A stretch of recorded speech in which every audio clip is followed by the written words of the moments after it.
Wow. Or Dr. Leffert, we met in Baltimore, and then I saw you briefly in San Diego. that's right. At the ACE meeting. So now here I am in Dallas, and I'm getting to see you again and talk to you a little bit about how you're getting started with RFA for thyroid nodules. So let's talk a little bit about your background and how you got into endocrinology.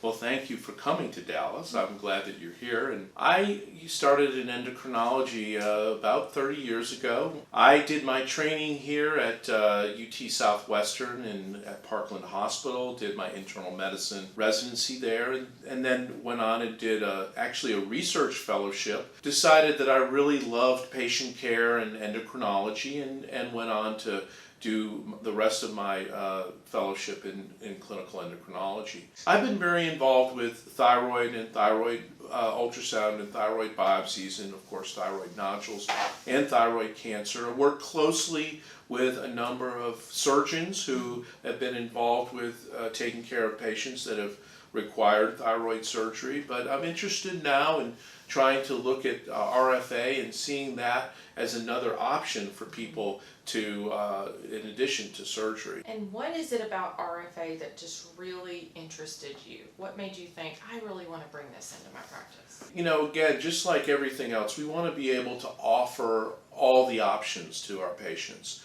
The option of RFA is just one that, you know, we've actually known about for probably 15 years because it's been done in other parts of the world, particularly Italy, Asia, and now in South America. We think here in Dallas that we have the opportunity to establish a place where we can do RFA as well.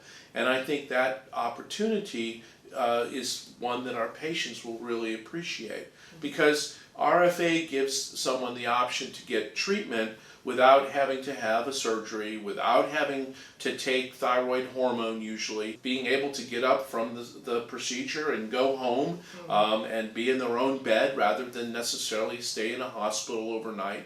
There's so many benefits of having the RFA procedure. That, I think, is really something that I wanted to be able to offer within the whole group of things that we do here in our endocrine center. I really feel that as a patient coming to a doctor's office, that my job is to really engage the patient in the collaborative nature of what we're going to do, both from a diagnosis and a treatment perspective.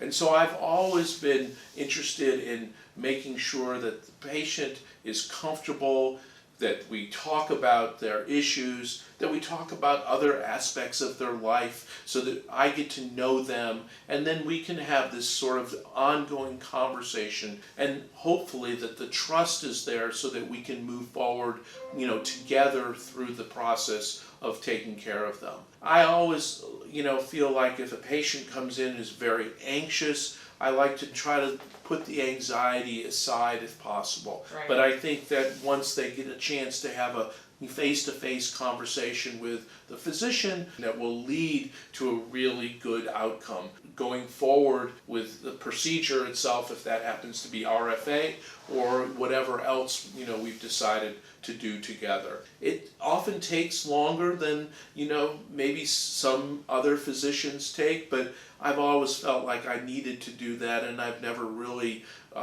been able to do it any other way. So that's really how I like to approach the patients. I think that's important because you're building that trust with the patient, and when you have them included in the discussion rather than I'm going to tell you how to live your life, it's a collaboration, it's a cooperation. And then when they make that decision, they can decide in confidence, knowing I've made this decision, well educated, and I feel comfortable with it. You know, I really like the idea of collaboration. I've been involved with a lot of professional societies. I've been a delegate to the AMA. I've been on the American Board of Internal Medicine, certifying board in endocrinology, diabetes, and metabolism. I've been the president of my professional society, American Association of Clinical Endocrinology. And in all those places, I feel like collaboration is something that I'm good at, that I try to encourage among my colleagues and peers, and which I think is always the best way of getting things done and but also getting things done in a respectful way so that people feel like they've been valued and feels comfortable at the end that something has been done appropriately. So far, my experience with training for RFA includes, of course, my 30 years of doing ultrasounds and biopsies, which is really, sort of the prelude to doing RFA. But the other thing that I think that has been very helpful is cadaver training at Johns Hopkins in the last month or so, where we did RFA on cadavers. I felt like I needed to have even more training and more experience to be able to get to the level where I feel like I can be very excellent at this procedure, which is the way I feel like I need to be in everything I do in medicine.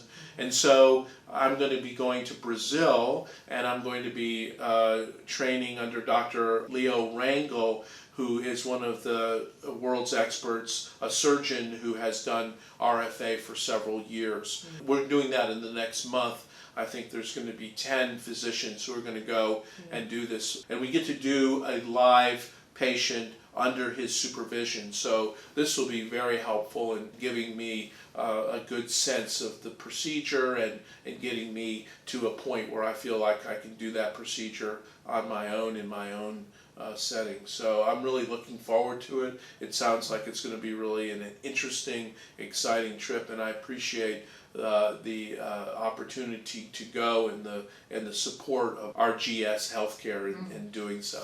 I think that idea of learning under the supervision of this expert, but on a real patient, is very important, because there's probably a good bit of difference. Maybe tell me a little bit about the difference between working on a cadaver and a live person. The difference, of course, is that the cadaver doesn't feel anything when you stick them with a needle or ablation. I just think that the live patient experience will be the model for how we do it in our clinic. I've also done some observation of other physicians who've done RFAs here in Texas, and I did that several months ago, so I could see exactly what it looks like. So it's been a progression of training for me, from observing to doing to then doing in the live, which is really what it's all about in the end. I think it'll be really an exciting and interesting experience. Very exciting, and we're excited to welcome you to the RFA community. Well, thank you very much. Thank you for jumping on board and being an early adopter of this innovative procedure and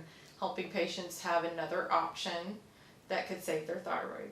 Well, thank you, Jen, and thank you for all you do for patients as well. I think you've been a really shining example of a patient advocate who has really been able to help patients translate their concerns, and the physician's concerns, so that you can join them together and find the best solution for them. So thank you very much for your involvement in this process as well.